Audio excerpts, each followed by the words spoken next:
and people would be very reluctant to examine evidence in view of those views. We got to be careful ourselves, because most of what we've been taught in school is wrong. And how many of you would take a physics class with 1950 textbooks? I wouldn't. I did, but you stop and think what's happened in 50 years, almost everything that was in those textbooks has been disproven. If you take current textbooks, they're still full of known lies and deceit. And that's one of the great tragedies in our everybody. No one would believe him. He had his data. The physics were something else you need to understand. Scientists like to brag that they're objective. That's baloney. That's utter baloney. They cling to their presuppositions with the same tenacity that we all cling to our prejudices. It takes an abundance of evidence and effort to get these incorrect notions unseated. Isaiah 28 says, the word of the Lord was unto them precept upon precept, precept upon precept, line upon line, line upon line, here a little, there a little. But what I really want to zero in on, and if you're not catatonic in the next 10 seconds, when I mention English grammar, you'll probably get through the rest of the night.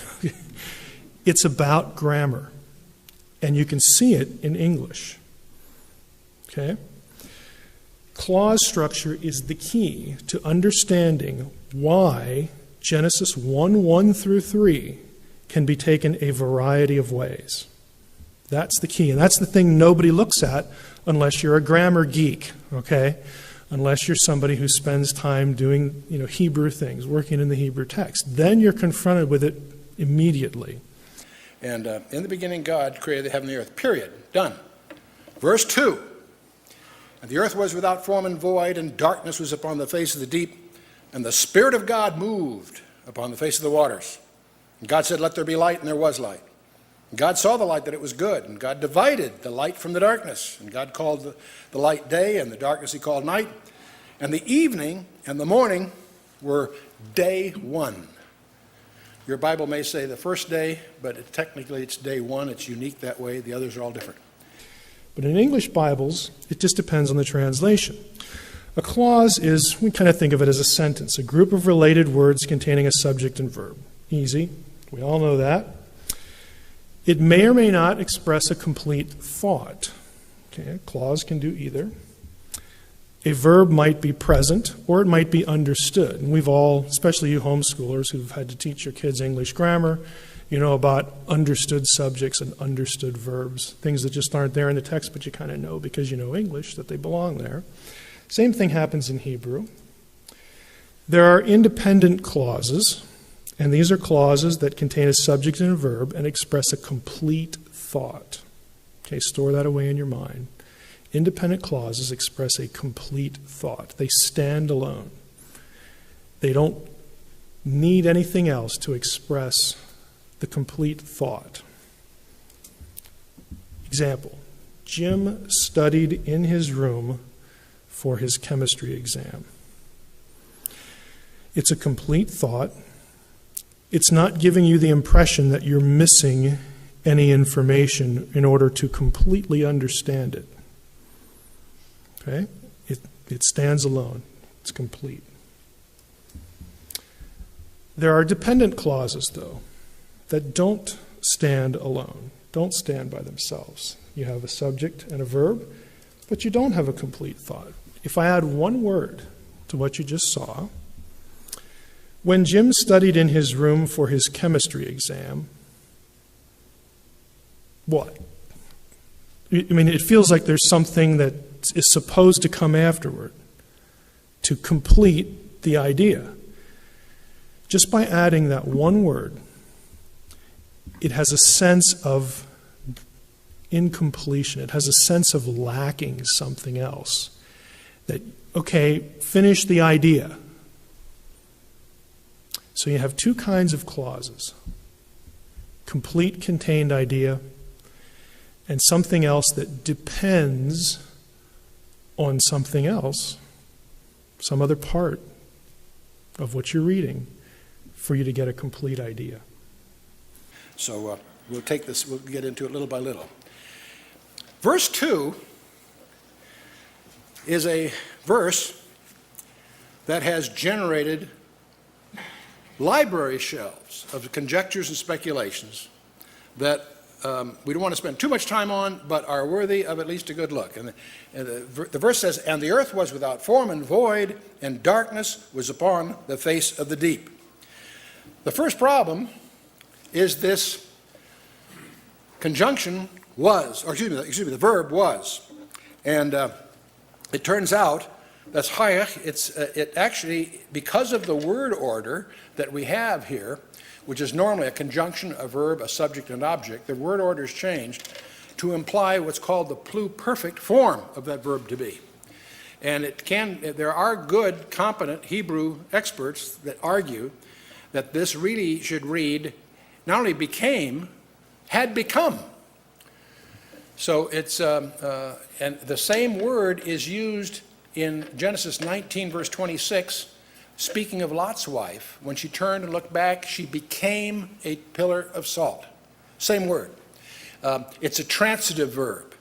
It implies an action on an object. So that's part of the problem. The next part of the problem is that the earth was without form and void. The word without form is tohu. It's tohu v'bohu. Tohu is a Hebrew word meaning without form or confused. And it's coupled here with void, or bohu. It's tohu v'bohu. This is the phrase that scholars have wrestled with for centuries. It's void means empty or waste. And there's another aspect of this. The conjunction that opens this sentence is a vav conjunction. But it can be translated and, but it can also be translated as an adversative, and that is but. And there are experts that argue for a number of reasons it should be an adversative conjunction. To give you perhaps the stellar example of that view, this sentence, that word and, is actually translated but. And that, when you put this all together, you get quite a different construction. And the way it reads here is not the way it would read if you translate it, taking advantage of what I just told you. But the earth, you'll find when you look at some of these words in Isaiah 34, verse 11, and Isaiah 45, 18, and Jeremiah 4, 23, that these very words take on a very strange application. Let's just take a look at some of these passages. In Isaiah 34, 11, but the cormorant and the bittern shall possess it, the owl also and the raven shall dwell in it, and he shall stretch out upon it the line of confusion and the stones of emptiness. I just put this in here for vocabulary. Here again is tohu means confusion, without form, and emptiness is another word for bohu. Without form and void, or confusion and emptiness is the idea. So here we have them side by side, or juxtaposed. The only difference is the one word when. When Jim studied in his room for his chemistry exam, he was able to concentrate. Now we have the full picture. We have the full idea. And in fact, the underlined part here, he was able to concentrate, that actually could stand by itself. He was able to concentrate. You could put something before it, too. His brother stayed away when Jim studied in his room for his chemistry exam. That gives you a complete, and it gives you a fullness. You're not looking for something else, which is the basic idea. In a dependent situation, a dependent clause, you feel like you've got to have something else to get the full idea. Now, we know this. This is English grammar. We can intuitively feel when we need more information and when we don't. This same situation happens in the first 3 verses of Genesis. There are a series of clauses, and the question is, which ones can stand alone, and which ones depend on the others for their meaning? And I'll show you how that works in a second. So again, we have something at the end, something at the beginning that completes the thought. So the question is, independent or dependent? And once we know that, we'll know what the main idea of the cluster the full idea, the full sentence or sentences. We'll know what the main idea is or isn't. We'll know what describes what and what is described. Here's the first verse of Genesis. Does that sound like a complete idea? In the beginning, God created the heavens and the earth. Sure, it can stand alone. Verse 2 starts, "Now the earth was without form and void, and darkness was upon the face of the deep." Complete or incomplete? How many vote for complete? How many vote for incomplete? Why the feeling of incompleteness? The first word, now. If we start with the word now, or even and, especially if it was and, some translations have and, that just sort of puts it in your and. Well, that means something like came before. Now, I wouldn't say obscures that, because you still get the same feeling that, well, I really wasn't supposed to start here. There's probably something else that came before. Okay? Just a little bit of a feeling there in English. After this group of words, this clause, we have, "And the Spirit of God was hovering over the face of the waters." Call this Sunday, day 1, and it's the verses 2 through 5 of chapter 1. And the primary thing that we're going to encounter here is the Holy Spirit is beginning to move. And we have "and" at the beginning, so that sort of gives us a clue that it belongs with something else, something that preceded it. And of course, we have the first half of verse 2. And together, they do rather nicely. We have clear thoughts, but it's that word "now," okay, that just sort of, I don't know if I should take it independently or dependently. It's just, I don't know what to do with it. You know, if we took the word "now" off, the earth was, then it would just feel like it's standalone. But now is there, and it's there in Hebrew as well. Verse 3, "And God said, let there be light." Okay, the "and" implies continuation, but by itself, "let there be light." That's a complete thought. "And there was light." Notice I've taken the punctuation off the ends deliberately. Okay. "And there was light." Okay? Now here's one way to look at the first 3 verses. I have the second verse in blue for a reason. "In the beginning, God created the heavens and the earth. Now the earth was without form and void, and darkness was upon the face of the deep. And the Spirit of God was hovering over the face of the waters. And God said, let there be light. And there was light." What is the role of verse 2? Does it proceed from verse 1? Or does it do something else? Do we have a sequence, a chronology, or do we have something else? Mike, you look like you want to... Feels like there's a jump in time. Now creates a question. Some sort of, is it a sequence or not? Go ahead. Okay, now there's an important word and idea, backgrounding. What is being backgrounded? Is verse 1 being backgrounded? Or is verse 3 being backgrounded? In other words, do we have a linear sequence of events? Is that how we're supposed to look at it? Or do we have, okay, first verse 1 happens, God creates heavens and the earth. Then the earth was without form and void, as though that's the result of verse 1. And then verse 3 follows. It's a linear sequence. 2 is the result of 1, 3 follows 2. No kidding, Mike, it's 1, 2, 3. All right, you can count. Is that the way we're supposed to look at it? Now, traditionally, That is how Genesis 1 through 3 has been understood. 2 is the result of verse 1. That's the traditional interpretation.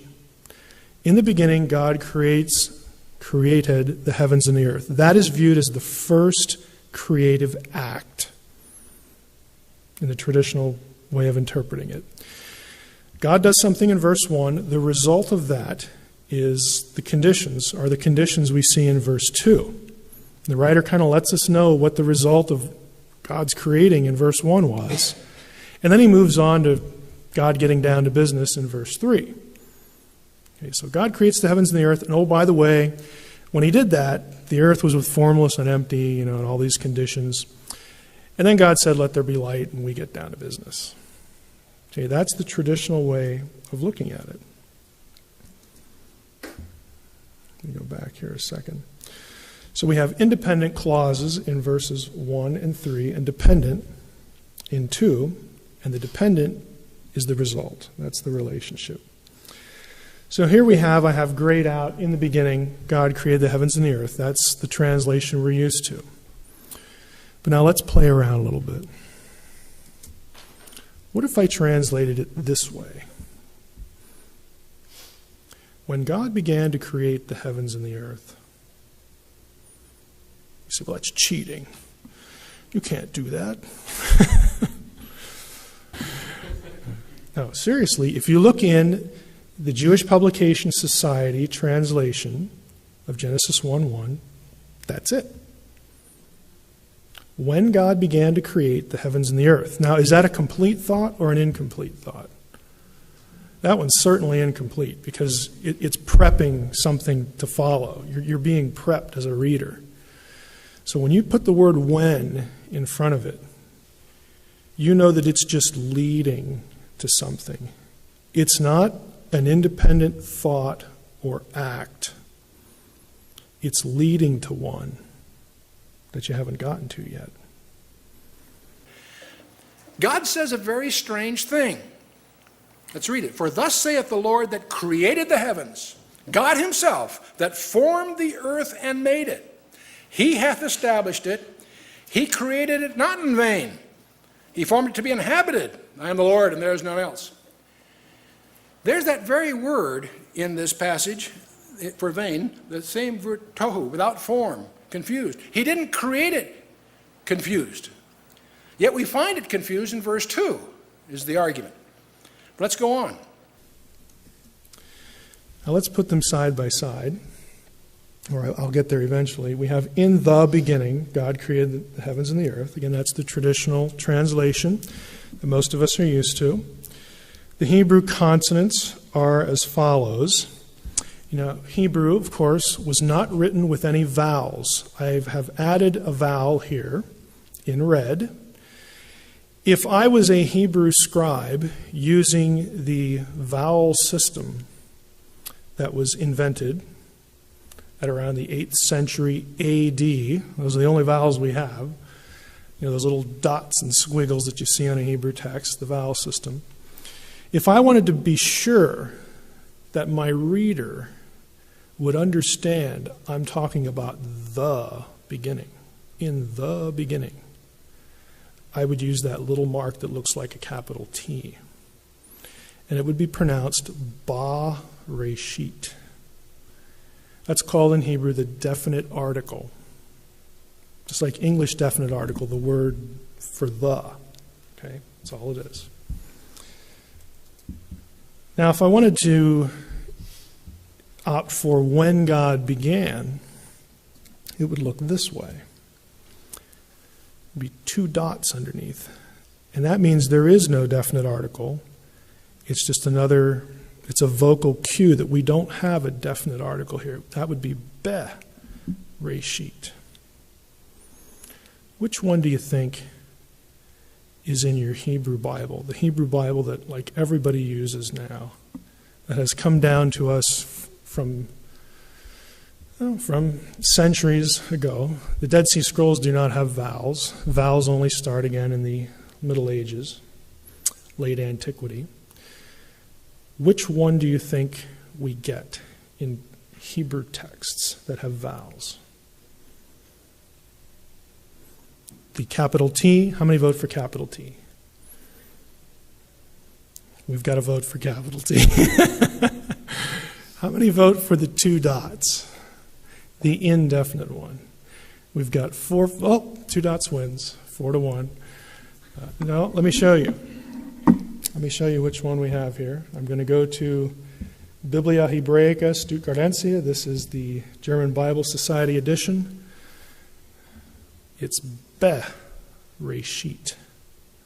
The translation, when God began to create, is a completely legitimate translation.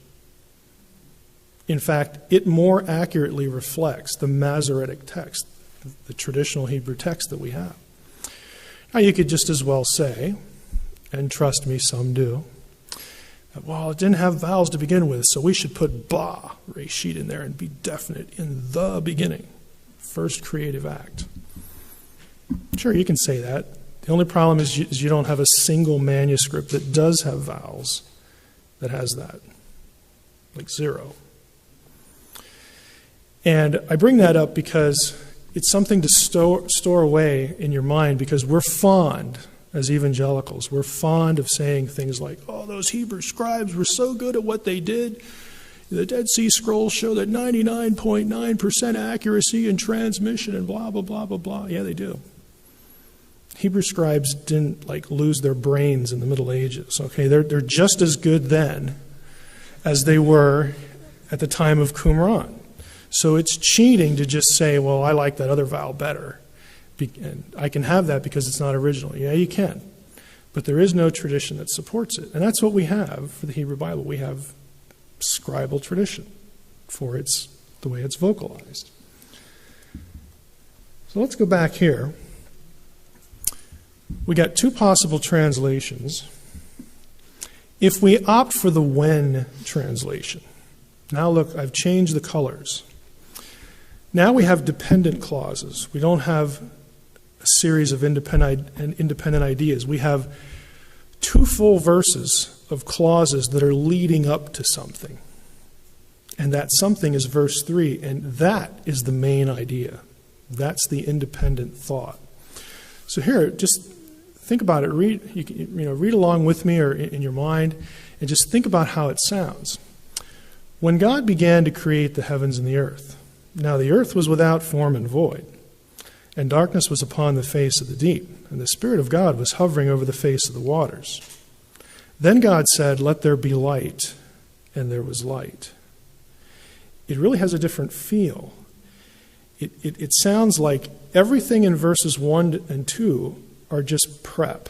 They're not really happening. They're the writer describing what conditions, now catch this, the writer is describing conditions that already exist before God actually creates anything, before God actually speaks anything into existence.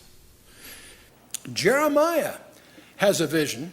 There's an interesting passage in Jeremiah chapter 4, verse 23 and following. He says, "I beheld the earth, and lo, it was without form and void."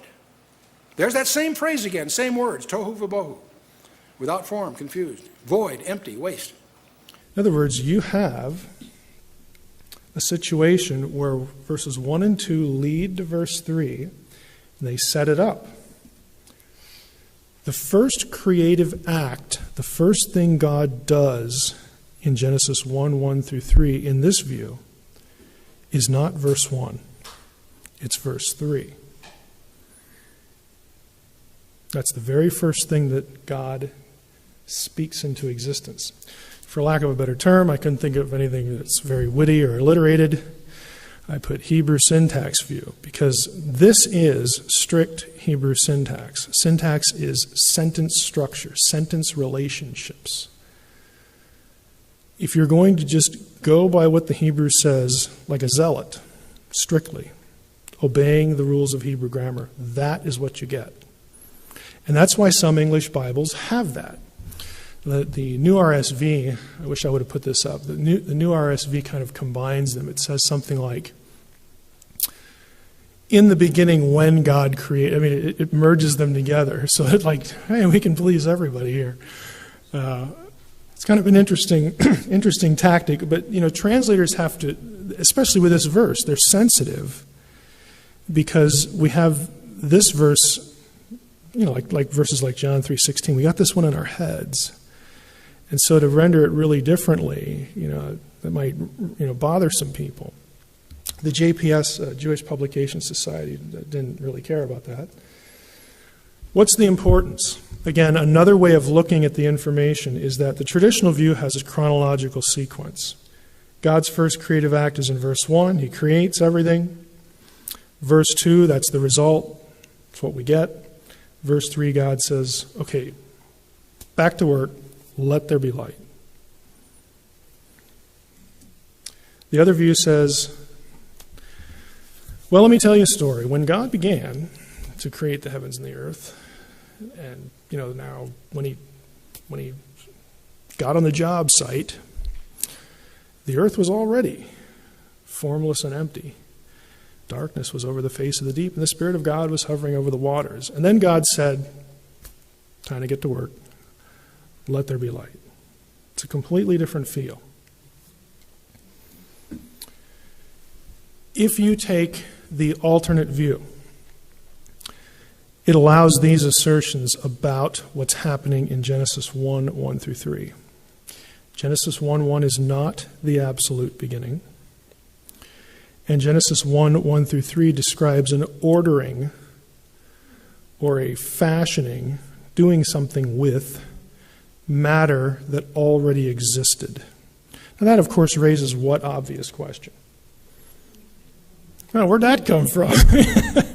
In fact, we discover by examining the Scripture, tohu bohu is a phrase that almost is always associated not just with confusion and void, and the earth became without form and void, and darkness was upon the face of the deep. The word darkness there isn't the normal word for darkness. It's chosek, which means an unnatural darkness.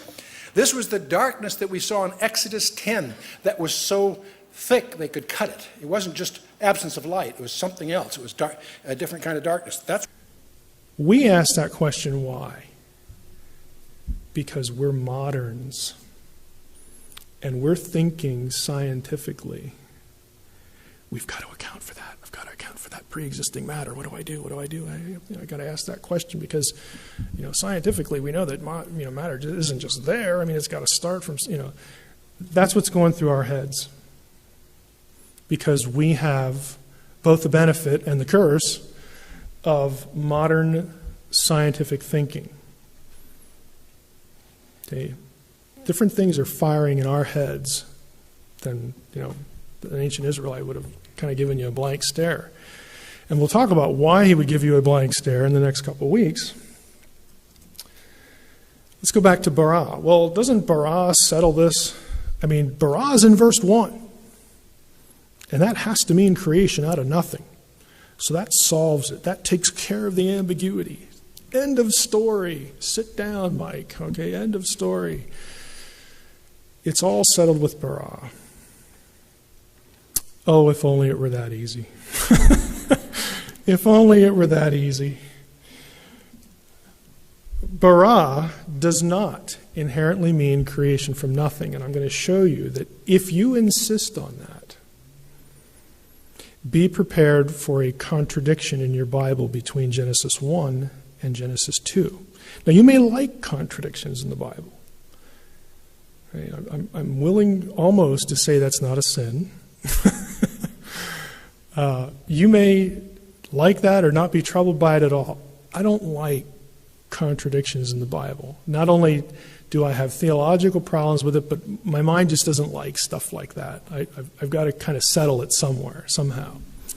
So that leads to a view, not necessarily a correct one, a conjecture, that maybe what we're looking at from verse 2 on is a creation and an era and a whole universe that was subsequent to something that happened earlier.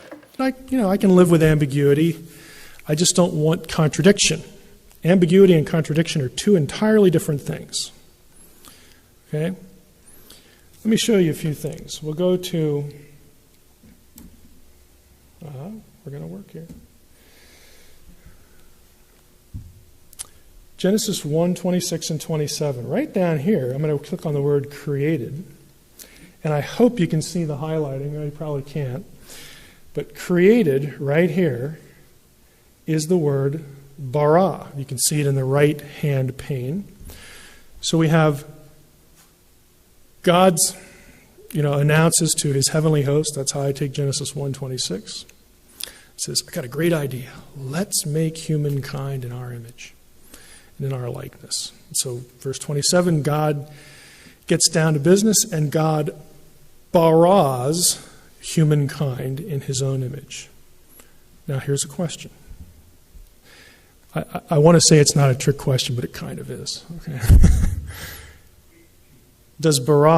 Can bara mean creation out of nothing here? Can it? Or does it? Either, in this case. Was humankind created out of nothing?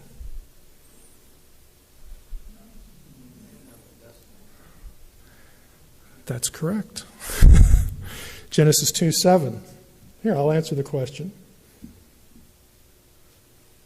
We go down to chapter 2, verse 7. The Lord God formed the man of dust from the ground. Adam didn't get here being created out of nothing. Did Eve? No. Verse 22, Eve is created from a portion of Adam's side.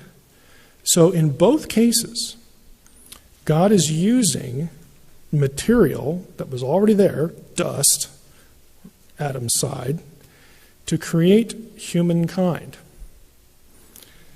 Now that should tell us, if we go back up here, am I going the right direction?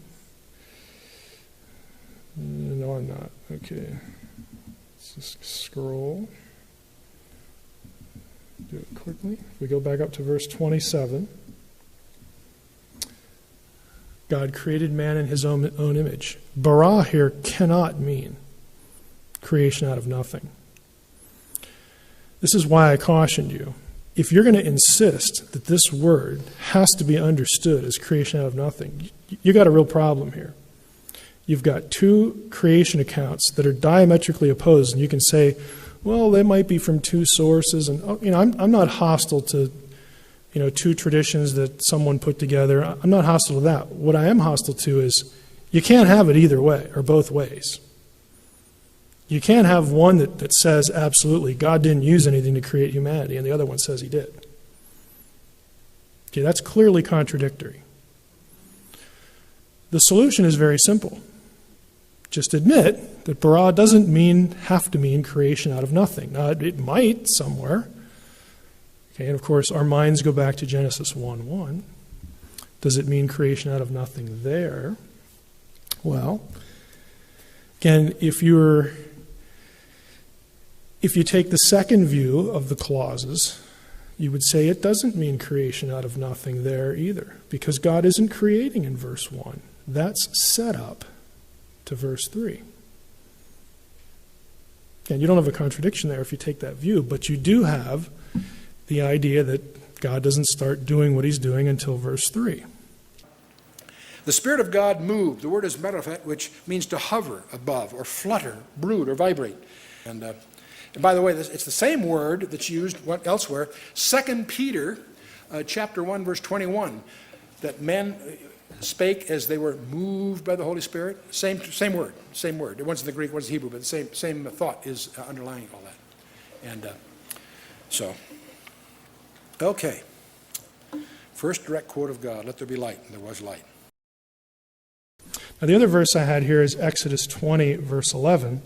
If we go back to our interlinear here, in Genesis 2:7, I should just click there probably. Quicker just to do that. In Genesis 2:7, we have the Lord God formed. That's a word, yatsar. In Genesis 1:26, let us make, that's a third word, third verb, asa, for what God's doing. Humankind, the creation of humankind is actually described with three verbs: bara, yatsar, and asa. That tells you that they all overlap in meaning. And in Exodus 20:11, guess what is asa? Made. The very word we have here for make.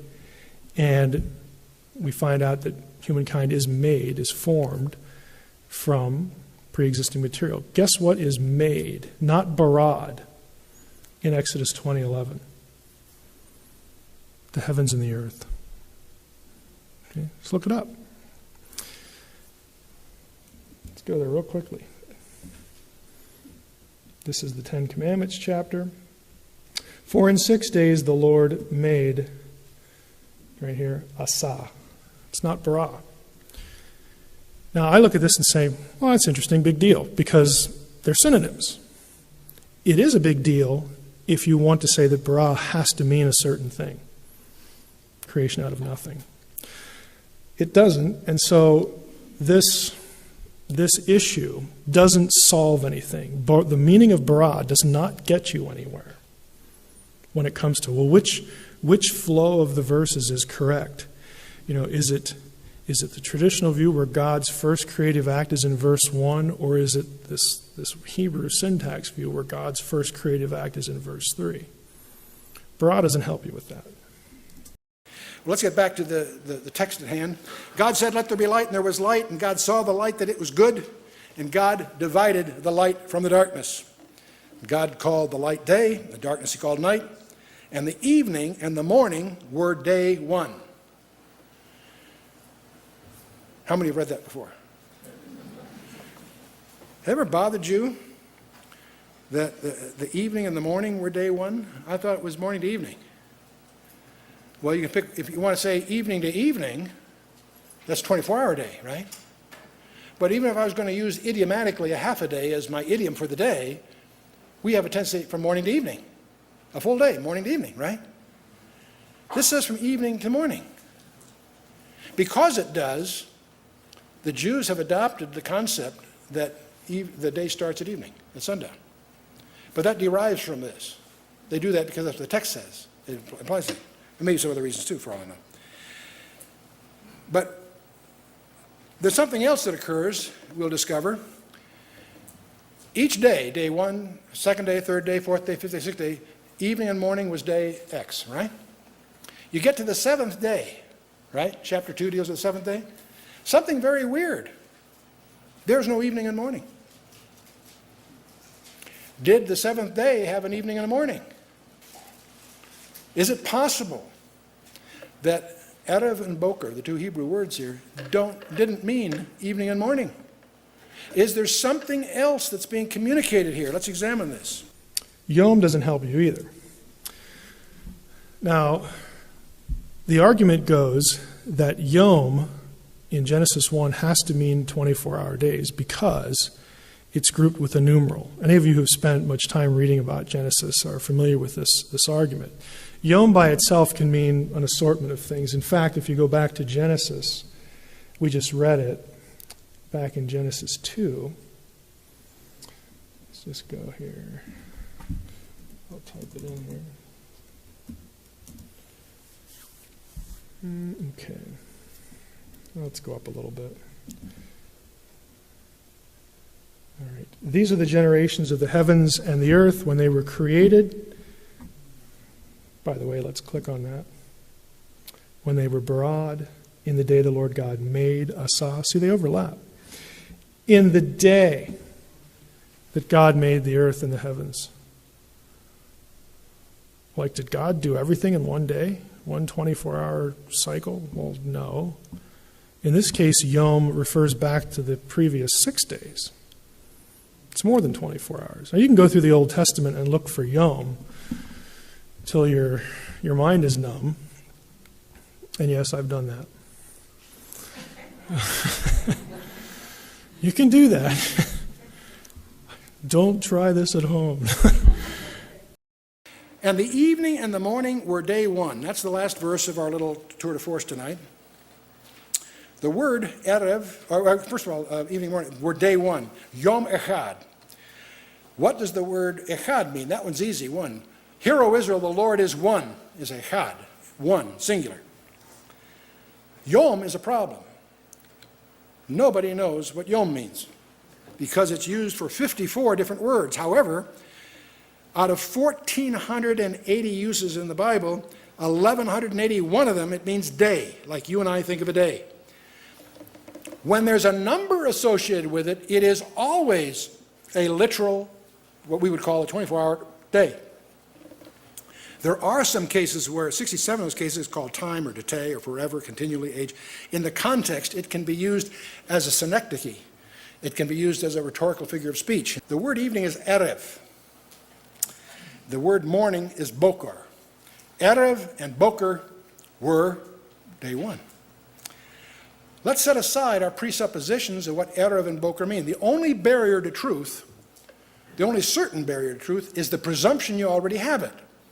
If you want to know what those words mean, let's set aside what we suspect they might mean, and let's look at them and see what they say. And you'll find that yom can mean a 24-hour cycle. It can mean a long, long time, like the day of the Lord, even future time. It can mean, some indefinite period. It usually means daytime. In other words, they meant the same thing by it that we do when we say day. Okay, pick up anything. Chances are when you see the word day in a newspaper or something like that, it's referring to daytime, when the sun's out. That's usually what it means. When it's grouped with a number, it doesn't really help. I'll give you a couple instances here where you have the exact same phenomenon you get in Genesis 1, yom plus a number. This is Jacob and Laban, that whole incident. He took his kinsman with him and pursued him. Laban is pursuing Jacob.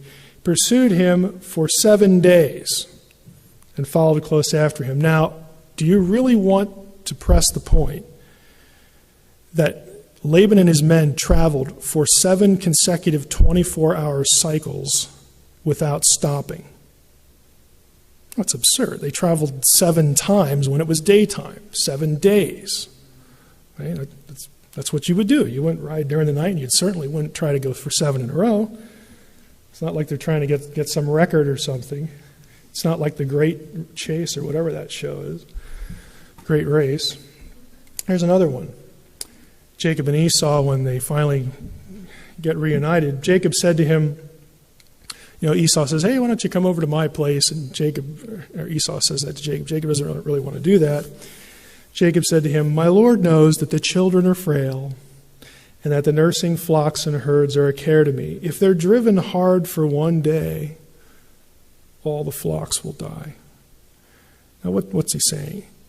If you drive them for 24 hours, they're probably going to die. 20, 21, we can probably make that. No, he's saying daytime. He's not thinking like we are. Okay, 24-hour units. He's thinking, well, this is when you travel. It's day. If we do this for 1 more day, because we've been on the run for quite a while, they're going to die. So he doesn't want to do that. Now, the traditional view, I don't want you to go away thinking that there's nothing to the traditional view, because you do have the slim possibility of the vow. The vow is Masoretic, it's medieval. You also have a few other considerations. Okay, what about, the material? Again, if I'm going to try to argue in the next couple weeks, my personal view is that Genesis has nothing to do with science at all. It was completely, the questions we ask of it, the things we're concerned about, wouldn't have even popped into the mind of an ancient Israelite at all. Genesis is really about theological messaging. And I'm going to show you some very specifics because there are things that are happening in Genesis that are direct slaps in the face of certain ideas in the ancient world associated with other deities who claimed that their god or gods were the creator. And there are little things in the text that say, no. You're wrong. You're like really wrong. You don't have a prayer, pardon the pun, of being right. Okay? It's theological messaging. They're not concerned with, they're not Darwinists. They're not post-Darwin. They don't know anything about the questions that are in our minds. And I love to point this out to people who criticize Genesis or origins by saying, oh, Genesis, it's just scientifically inaccurate, blah, blah, blah, blah, blah. My first question is, why would you criticize the Bible, Genesis, for not being something it was never intended to be? Can you, explain that to me? Can you explain why that's at all coherent? That's like me criticizing my boy for not being a girl. Okay? It was never intended. I mean, this is what he is. He's not that, so I'm not going to... You're criticizing the Bible for not being something it isn't, and it wasn't supposed to be. If you can make sense of that argument to me, then we can have a discussion. Because if you can't, then your argument is totally worthless. I mean, let's go at it from some other angle. Let's take it for what it is, because what it's really saying is that there was a creation event. God is responsible, the God of the Bible. Okay, can science disprove that? You can hate it all you want. Okay, but there's no way to empirically defeat it, and I know that, and most atheists who've been around the block get that as well. They're going to argue with you about something else. And it's usually the character of the book. But I actually enjoy that because I want you to justify the stupidity of your assertion. And I don't say that, but that's what I'm after. That's what I want from you. Justify the stupidity of the question you just asked me. And then we can talk. Okay. You're going back to the traditional view, though. If this is something, I realize it took a while. It was really when I learned Hebrew that I learned, oh boy, we got something else going on here. There's one possibility, and that is Isaiah 40:21. This would be the way I think you could possibly defend the traditional view. It says, do you not know? Do you not hear? Has it not been told you from the beginning? Notice the phrase, from the beginning. Guess what? There's no definite article at beginning, just like in Genesis 1. And you look at the verse, and we sort of intuitively know that Isaiah's talking about Genesis 1, isn't he? Would there be some other beginning in Isaiah's head besides the one in Genesis 1? Well, I can't really think of any other beginning Isaiah would have in mind, so it's possible to argue that despite the syntax, despite the grammar, Isaiah looked at Genesis 1:1 as the beginning. That's possible. You could also say he's looking at Genesis 1:1 and thinking of it the way the Hebrew syntax view would think of it, the whole series of events. There's ambiguity here. So the traditional view, my own view is that it's not supported the most easily, but it is possible. Okay, but you need Isaiah 40 to come along and help you. Now we have a few questions, or a few minutes. I'd be glad to take any questions, but let me just prep by saying the rest of the weeks by saying this. If you look at Genesis, again, the one thing I wanted you to get is to understand why guys like Bruce Waltke, why Hebrew scholars, who cares about the days, who cares about the time sequences, who cares about the long eons and the millions of... This is why they don't care. Because if you have indefinite time going on in the first two verses, let's just go back. If you have indefinite time, and the creation really only starts in verse 3, and the writer presupposes that, there was stuff there, yeah, we'll give God credit for it, but we have no time sequence before verse 3. You could very easily argue, sure, once creation starts, once verse 3 starts, you got 6 24-hour days, you got a Sabbath day, great. But you got eons of time before that because there was something there already. That's why they don't care. It's very easy to mount that defense and just leave it there. And many Old Testament scholars do. Okay, I wanted you to realize what the thinking is. And I also, again, because I'll bring it up in the next 3 weeks, there is great value in pointing out to people exactly what the text says and asking them to defend their idea and letting the Bible be what it is. It's about who's God and who's creator. Doesn't mean it says anything wrong in these other areas. I mean, ancient people, Dax brought up an example, was it a week ago, about the humors and some other things. I'll show you a few examples where the one you brought up is the notion that the seat of our emotions and our intellect and our will is our intestines, according to the Bible. Well, no, it's not. In fact, you won't even see it. There is no Hebrew word for brain in the Old Testament. They don't know anything about brain science at all. Okay, they knew by experience that when they were uptight about something, or they could feel it. Now, we know that there's a reason for that, because this is connected to like everything else because of this thing we call the nervous system. Okay, we know that. They didn't, but they could experience this. There's nothing going off like in their head, bodily signals, like it is in your gut. You all know what I'm talking about. So that's a very natural thing to presume. It's completely pre-scientific. It's a presumption. The issue is, can someone's presumption still be very useful to communicating things that are absolutely true? Even if the presumption is flawed. Does it really have anything to do with truth claims? And I'm going to suggest to you that it doesn't. Okay? I'm not going to tip my hand with any illustrations here. But there are things about Genesis that are in that territory. And I think it's very useful, again, for insisting that people, if you want to pick on it, if you want to attack my Bible, you need to begin by letting it be what it is. Don't erect your straw man.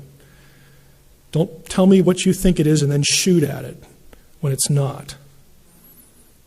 Okay, because it's not hard to destroy that. Contradiction that you don't like. That says Yeah. that the earth was not created without form. You're thinking of Isaiah 40, verse 18. It's in that same passage that we were just at. Yeah, it says, let's just go there quick. Let's see. Oh, no, it's 45. I think I got this right. Yes. For thus says the Lord who created the heavens, he is God who formed the earth and made it. There you go again. You have bara and other words, made and formed. They're synonyms. He established it. He did not create it empty. Okay, that's bohu. That's the second of the two things in Genesis 1. Now the earth was tohu vabohu, formless and empty. And here we have the statement, God didn't create it bohu. I actually don't think that's contradictory because of what follows. We may pick that up in another week. But the statement here is he didn't create it with the intention of it remaining uninhabited. So it started out that way because before you have people, it's uninhabited. Okay? Just put our thinking caps on. It has to be empty because there are no people. Okay? That's the way that works.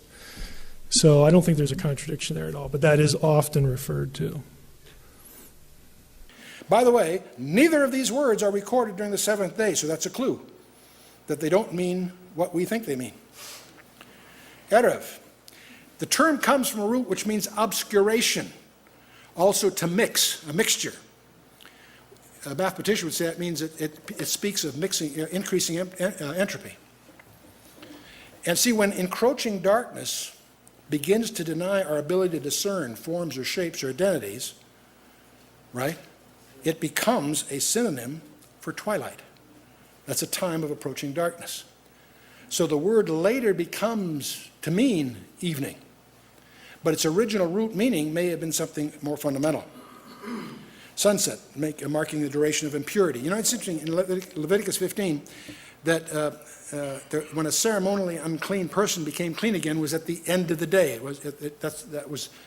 That's why it was the end of the day, but it becomes the beginning of the next one. You follow me? That's why the Jews have the evening be the beginning of the 24-hour day, right? But even if you accept that as this, it's still strange that it's the evening through to the morning is day one. That sounds like he's only talking about the nighttime. That's where, see, it doesn't quite fit when you think about it. Okay?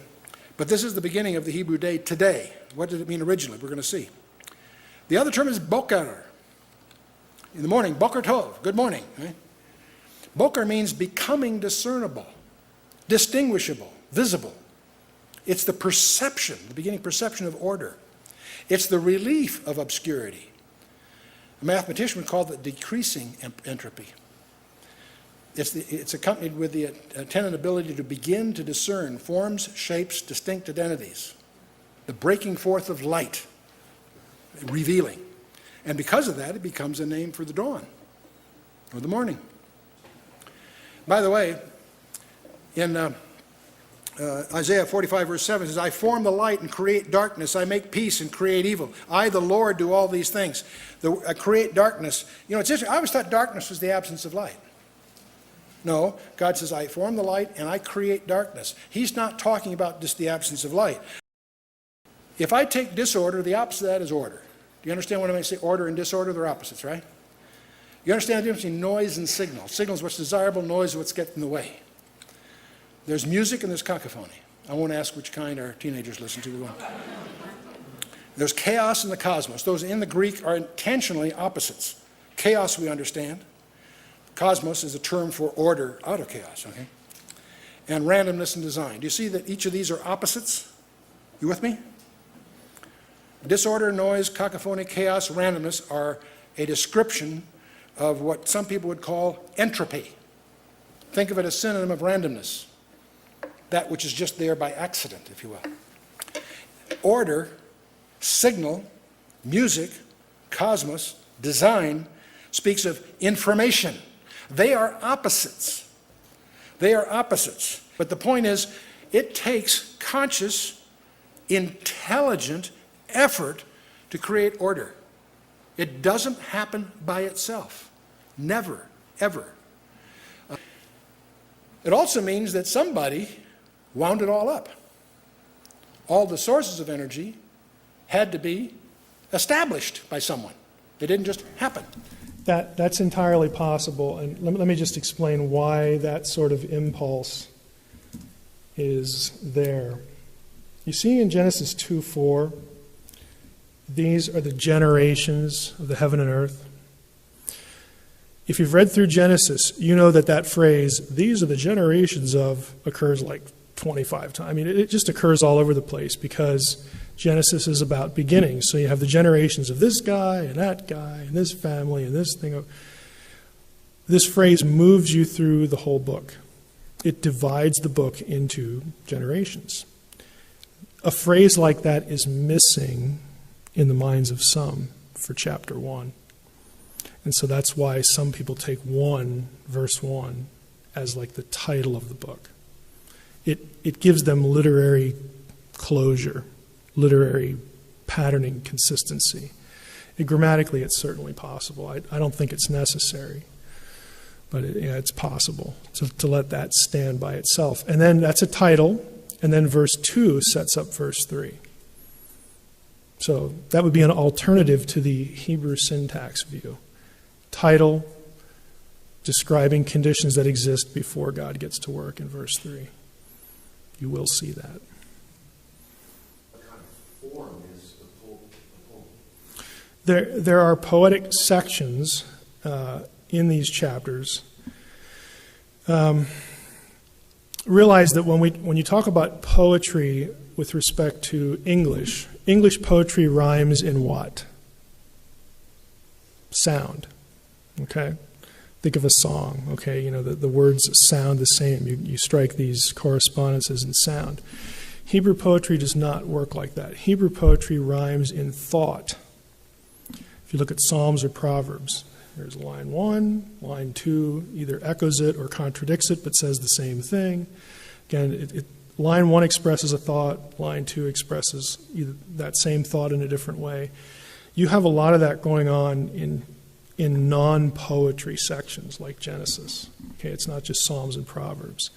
The other thing you have going on is you have really large literary structures. The most famous one in Genesis 1 through 11 is chapter 11, the Tower of Babel.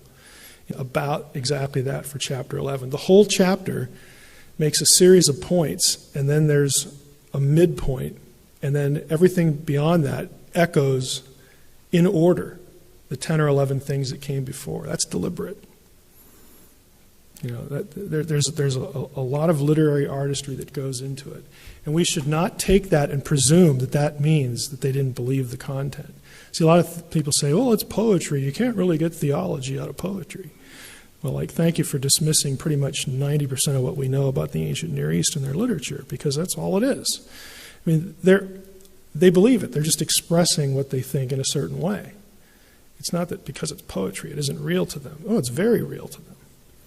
It's just not prose. It's not boring narrative. They're doing something a little fancier. You got a lot of that going on in Genesis. It's not terribly pronounced. I'm trying to think other than Genesis. There's poetry proper, parallelism, and then there are things that we would loosely call literary features, literary techniques. You have that pretty much everywhere, even in prose.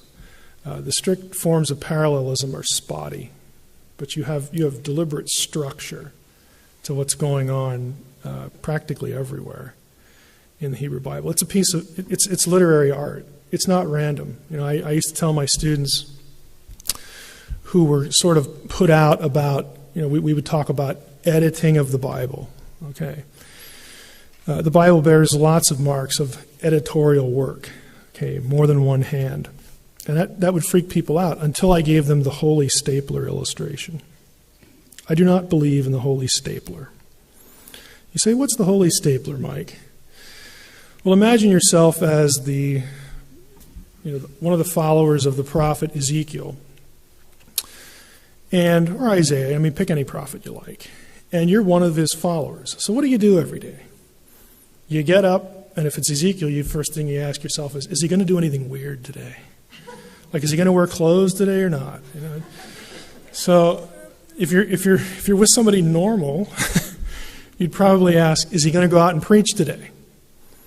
So you go out, you go listen to Isaiah preach, and that was a pretty good sermon. You're getting this down, so maybe you're writing some of it down, maybe you're just storing it away in your memory, maybe you're going to write it down when you get back, but eventually, a lot of what this guy's preaching gets written either by himself or somebody else. It's called the school of the prophets, is the Old Testament term. Okay, they produced scripture. Let's say Isaiah kicks the bucket. Now what do? Hey, the master's dead. What do we do? Hey, okay, here's what we do. You get all your stuff together, everything you wrote down, all the sermons and everything, we got to collect it because we know it's from God. We've got to hand it to posterity. We've got to get it together so it's not lost. So everybody brings their notes. And now what does the leader do now? Okay, put them on a pile right here. Got all the scrolls here or whatever on a pile. He shuffles them, makes sure the sides are even, and says, anybody got a stapler? It's ridiculous. You know what he says? Is anybody here really good at writing? Do we have a good editor here? Because it has to make sense when it's done. We have to fashion it into a book. It's still his stuff. But we've got to make it into a beautiful, coherent, readable thing because we care about it. We're not just going to go ka-chunk, add that to the pile. Put that in the Ark of the Covenant. That ought to go good. That's just not how books are made. It's never how books are made. Okay? That's part of the process of inspiration. If you believe God was in the process, Okay, why is that so earth-shattering to have more than one hand? Can't God control more than one person at a time? Of course he can. Okay, it's just how books are made. The ancient world is no different. And if this were Old Testament class, we'd look at some examples. But anybody else? And darkness was upon the face of the deep. What is the deep? The word for deep is tohon in the Hebrew. You'll recognize it in the Greek. It's the abuso. It's the abyss. It's the place from which the Antichrist emerges and other things. Strange place. And the Greek is abuso or abusus, from which we get the word abyss. It is described in the scripture many different ways to be the home of the demons and evil spirits. So darkness was upon the face of the deep. So this is a spooky verse. But whether you realize it or not, there are actually creation account passages in the Old Testament that do not sound like Genesis 1. Okay, so you also have other creation accounts in the Bible itself. And so I want to sort of give you as much as is possible in a limited amount of time a feel for the ancient worldview that all of these creation cosmologies and cosmogonies had. Basically, those are two terms that refer to how everything got here and who made it and who ordered it, arranged it, all that sort of thing. And of course, Israel's view was that the God of Israel did that very naturally. And of course, the competitive views were some deity or a group of deities in their own pantheons were responsible. So there's competition, there's theological competition, there's a shared worldview. And I think when we see how a lot of the ideas are the same and overlap, when we get to the Israelite stuff, you're going to be able to see much more clearly why a writer is doing what he's doing and saying what he's saying, even though it's going to sound really strange at points. I want to try to give you the backdrop to be able to parse some of the things that are going on in passages, because if you just read them, they're going to sound really strange. But with the context, it'll start clicking in your mind, okay, I know exactly what he's shooting at here. I know why he's saying that, because of this idea and this competing theology next door. So when we read this in Genesis chapter 1, the first two verses, and the earth was without form and void, and darkness was on the face of the deep. Tiamat. She is always pictured as a dragon or some kind of water beast. Okay? They don't get along. They have a fight, and Marduk kills Tiamat. Now, the interesting thing is what he does with her body. Because he still wants to make heaven and earth. So he splits her body in two pieces, and one part he makes into heaven, and the other part he makes into earth. So the story is that of a single deity, Marduk, killing some weird sort of dragon beast, and out of her body making heaven and earth, and then everything's wonderful. Everything's orderly. Okay, the forces of evil have been subdued and destroyed. So that's the Babylonian version. Now you'll recall from our talk last week that we said Genesis can be read in such a way that you have pre-existing material that God returns to or gets around to ordering, and that can be the way we understand Genesis. And if you remember from last week, the first creative act then would be in verse 3. And the Spirit of God moved upon the face of the waters. And God said, "Let there be light."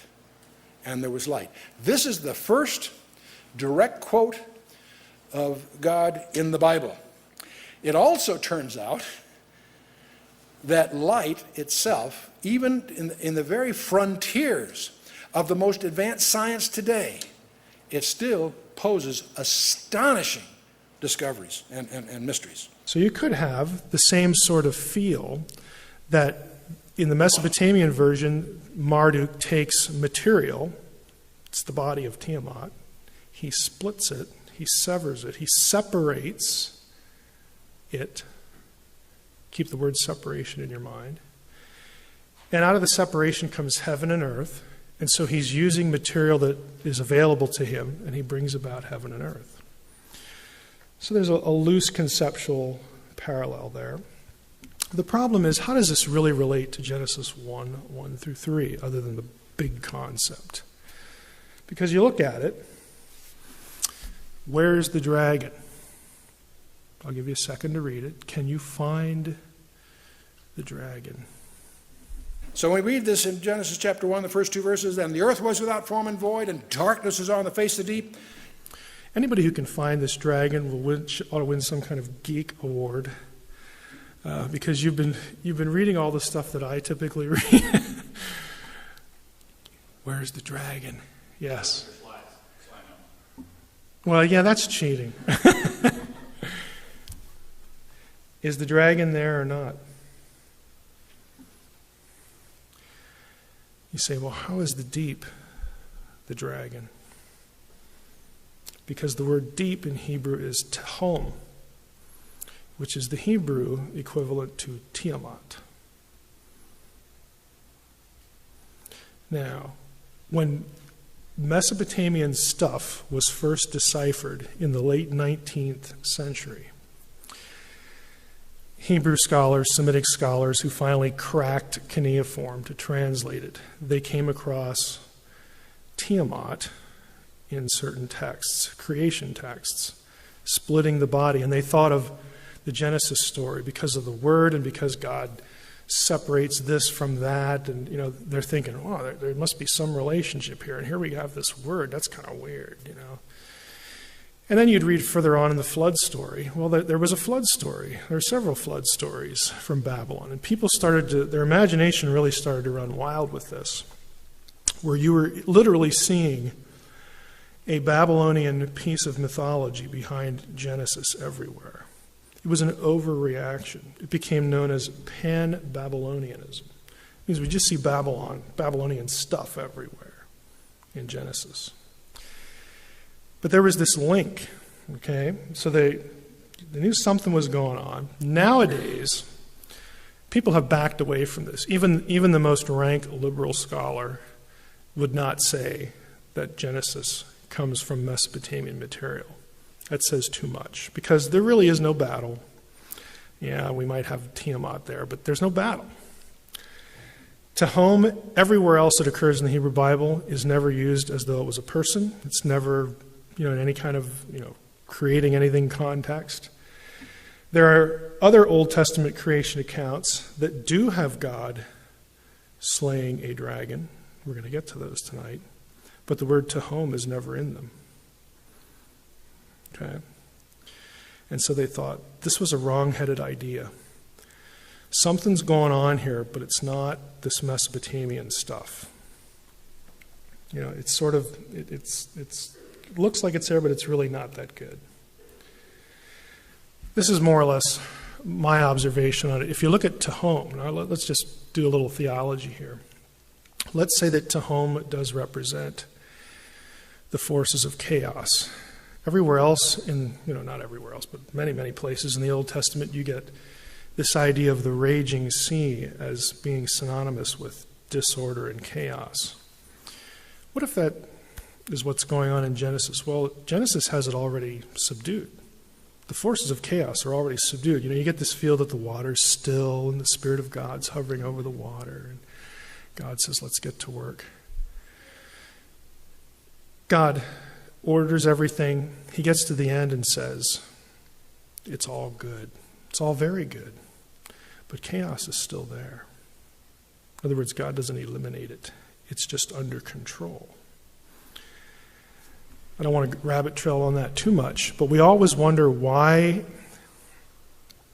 is there evil?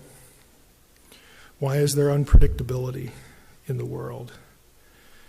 And an Israelite would say, it's because God subdued it, controls it, and lets it exist. It is part of the creation. It's what he wanted. And he sustains it and controls it. Now, if he would remove his hand from it, which some prophecies say he's going to do at some point, then we have problems. So Genesis presents a world that has unpredictability built into it, but God is in control of it. But there is no mythological battle. Well, let's make an entropy profile of the universe. Okay, I have a little chart here divided with 7 days. The left side is entropy with maximum at the bottom and minimum at the top. In other words, what I want to do is go from chaos at the bottom to order at the top, as shown on the right-hand side. You with me? Okay, so Erev means obscurity, disorder. Later it means evening. Boker means orderly or discernible. So we go from Erev to Boker, and that becomes day 1. Day 1 is the beginning of the introduction of order out of chaos. Okay, that becomes day 1. We then go from Erev to Boker, and that's day 2. We go from Erev to Boker, and that's day 3. We go from Erev to Boker, and that's day 4. We go from Erev to Boker, that's day 5. We go from Erev to Boker, and that's day 6. We get to day 7. There is no Erev to Boker. There is no creation going on. There is no addition to order. God saw everything and it was good. You with me? So I'm not minimizing they are still talking 24-hour days as far as I'm concerned, because God said so in Exodus 20, verse 11. But I think what clearly is going on is a step-by-step design going on from the general to the specific, and climax, of course, with the creation of man as God's handiwork. And then the seventh day has no Erev and Boker. Did it have an evening and morning? Of course it did. But there wasn't creative action going on. It was a day of repose. In fact, God isn't just resting. He imposed a repose on the earth, on the universe. That's when the scientific laws probably got solidified in the speculation of some. So you've got this context going on, and the literature from this part of the ancient world has several key deities. Baal is the one we all know and don't love. There's another one named Yam, which is the word for sea. Nahar is river. There's Tanun, which is a dragon. Litanu, which is also a sea dragon. In Ugaritic thinking, their creation thinking, again, the sea, Yam, was the force of chaos and had to be defeated. And so in their stories, Baal does all that. Baal destroys the dragon. Baal's the great, God, the sustainer of everything. He supposedly dies and then comes back from the dead, but there's a big debate over that. But he's the guy. In the Hebrew Bible, you will find a number of places where Yahweh, the God of Israel, is described in Baal terminology. Why do they do that? Because the biblical writer wants it to be clear to his readers that, no, it isn't Baal who did this or that great thing. It isn't some other, god that the foreigners worship. El was their other big deity. It's Yahweh. And so the writers are very familiar with their literature, and they'll take phrases and episodes and vocabulary out of the pagan literature, import it into what they're writing in the Hebrew Bible, and literally change the names. And they will give the God of Israel credit. It's a theological technique. It's a polemic. We use the word polemic. If we could pretend to ourselves, if we didn't have a Bible, try to pretend we don't have a Bible, and we're sitting here and we don't like the powers that be, the authority figures, whether they be religious or political, and somehow we're sure that God is leading us to produce our own record, our own theological correction of what we should believe. One of the things we might do is we might hear a claim of some other deity or some authority figure taking credit for something. I'm responsible for, the crops that grow. And if people were familiar with that, we could say, okay, I'm going to take a shot at that. While I'm writing my history of what God, who the true God really is, I'm going to take that claim, bring it in here, and I'm going to set the record straight. Biblical writers did that all the time. It's a slap in the face of whoever gets displaced in the text. Now, I mention all that to bring us to Psalm 74. Look at this psalm. God is my king is from of old, working salvation in the midst of the earth. You divided, you separated the sea. The Hebrew word is also yam, just like it is in Ugaritic. You divided the sea by your might. You broke the heads of the sea monsters. The Hebrew word is tanin. It's the word for dragons. The sea monsters on the waters. You crushed the heads of Leviathan.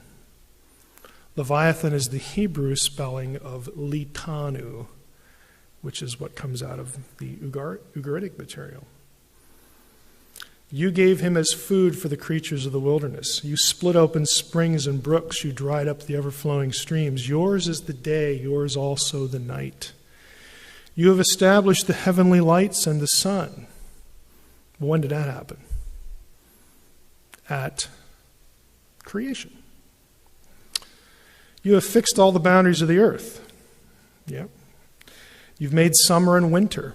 All those things happen at creation. The earth is formed. The seas are gathered into one place and are still.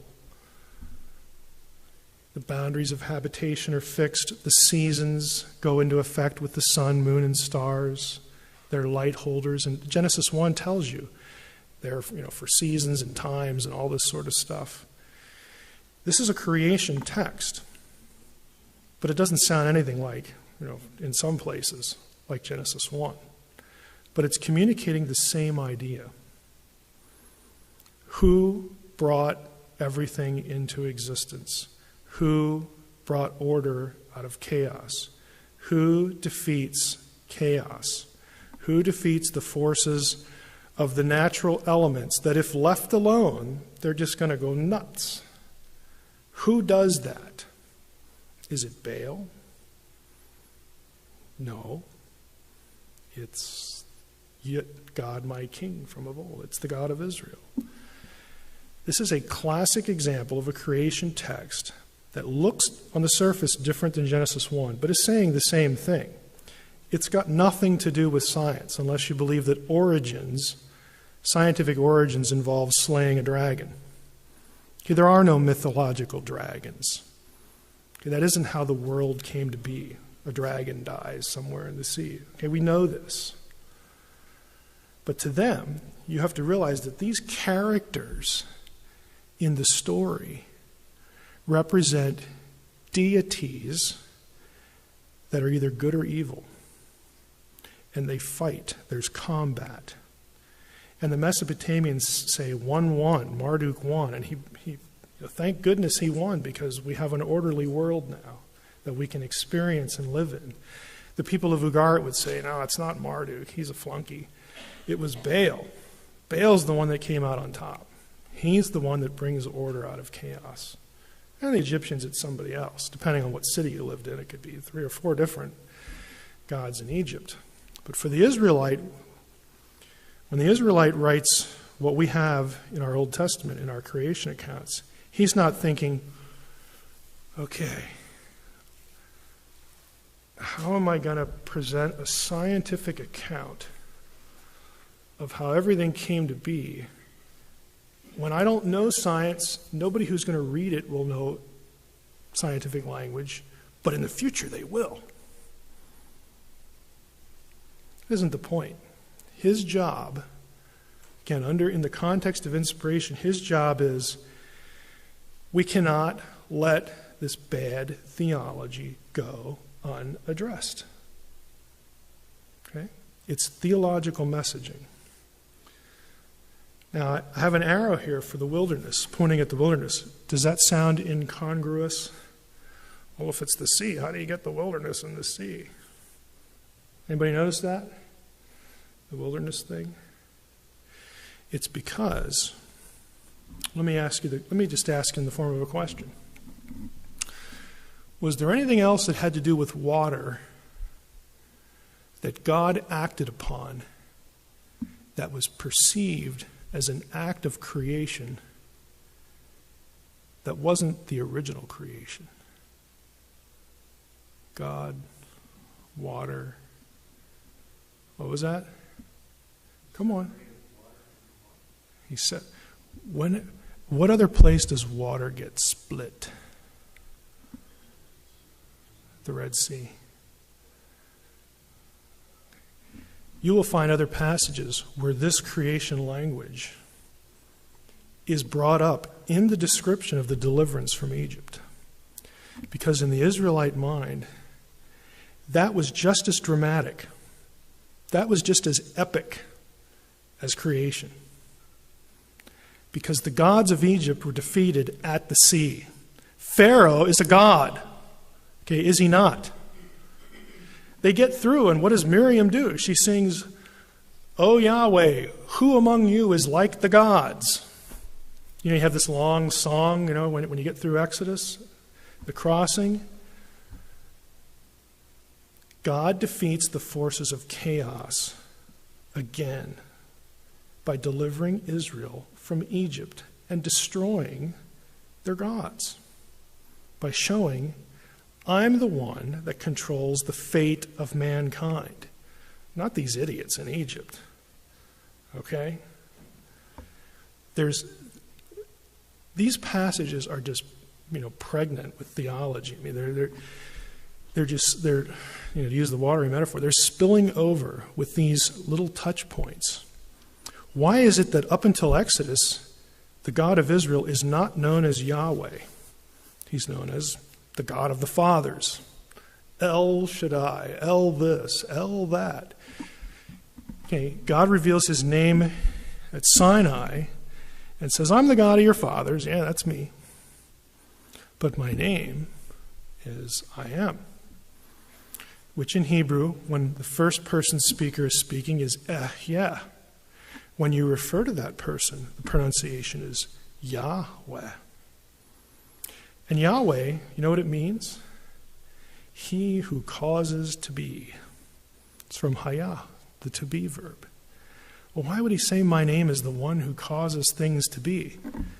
Because we got some creative work here that needs to be done. You used to be a nation and you went down to Egypt and you've been there for 400 years and now I'm going to act. It's going to be like an act of new creation. I'm creating something that really doesn't exist anymore, and I'm going to bring it to be. I'm going to bring what is not to be. That's why you get the name. Again, all these ideas are connected. If we look at Psalm 89, see if my link will work here. Psalm 89 is really, again, another fascinating example here, if I can get it to open. There we go. Let's just read through parts of Psalm 89. I will sing of the steadfast love of the Lord forever. In my mouth I will make known your faithfulness to all generations. For I said, steadfast love will be built up forever. In the heavens you will establish your faithfulness. You have said, I have made a covenant with my chosen one. I have sworn to David my servant. I will establish your offspring forever and build your throne for all generations. Let the heavens praise your wonders, O Lord, your faithfulness in the assembly of the holy ones. Again, this is a scene in heaven, God surrounded by the heavenly host. Again, divine council terminology. You've heard me use that term before. It's just God in the heavenly host. For who in the skies can be compared to the Lord? Lord in all caps is Yahweh. Who among the heavenly beings, the Hebrew literally has, who among the sons of the gods is like the Lord? A God greatly to be feared in the council of the holy ones and awesome above all who are around him. O Lord God of hosts, who is mighty as you are, O Lord, with your faithfulness all around you. You rule the raging sea. You rule over Yam. When its waves rise, you still them. You crushed Rahav like a carcass. Okay, Rahav here is another word for the sea beast, the chaos beast. You scattered your enemies with your mighty arm. The heavens are yours, the earth also is yours, the world and all that is in it. You have founded them. The north and the south, you have created them. Tabor and Hermon joyously praise your name. You have a mighty arm. Strong is your hand. High your right hand. Righteousness and justice are the foundation of your throne. Steadfast love and faithfulness go before you. Blessed are the people who know the festal shout, who walk, O Lord, in the light of your face. Let's go down here a little ways. We'll skip a few verses for speed. Come on. Of old you spoke in a vision to your godly one and said, I have granted help to one who is mighty. I have exalted one chosen from the people. I have found David my servant. With my holy oil I have anointed him, so that my hand shall be established with him. My arm shall also strengthen him. The enemy shall not outwit him. The wicked will not humble him. I will crush his foes before him and strike down those who hate him. My faithfulness and my steadfast love shall be with him, and in my name shall his horn be exalted. It's repeating a lot of the language that we've seen before. And then he says about David, I will set his hand on the sea. I will put his hand, okay, the right hand of authority, okay, over the sea. This is very obviously messianic because only God can do that. Only God can control the forces of chaos. David can't do that. He's just a guy. Okay? But a Davidic king, who is also Yahweh, can pull that off. Okay? I will set his hand on the sea, at his right hand on the Nahar. Remember the other name in the Ugaritic text for the deity, the water deity, Nahar? His right hand on the rivers. He shall cry to me, you are my Father, my God, the rock of my salvation. I will make him the firstborn, the highest of the kings of the earth. You know what the word highest there is? Let's see if we can just click through to our interlinear and actually use that thing. It's Elyon, most high. Elyon in the Semitic world was a title for guess who? Baal. It's one of the titles of Baal that gets applied to Yahweh. God is saying, not only am I the real Most High, but the king, I will set his hand over the seas. He will be the Most High. I will make him the firstborn. Is that a familiar term? Firstborn is a rank of authority. Jesus is called firstborn. You see these connections. Okay, firstborn, Most High, ruling over chaos. This is a Davidic psalm that rehearses the Davidic covenant, the covenant God made with David to have the everlasting dynasty. It's full of this creation imagery that an Israelite would have gone, wow, man, that's going to be great. What a guy. And more than that, he would be thinking, well, I watched David grow up. How's he going to do that? Only God can do that. Either this king is going to be like God on earth, or maybe we'll have God on earth as the king. That's kind of the way it would seem to work.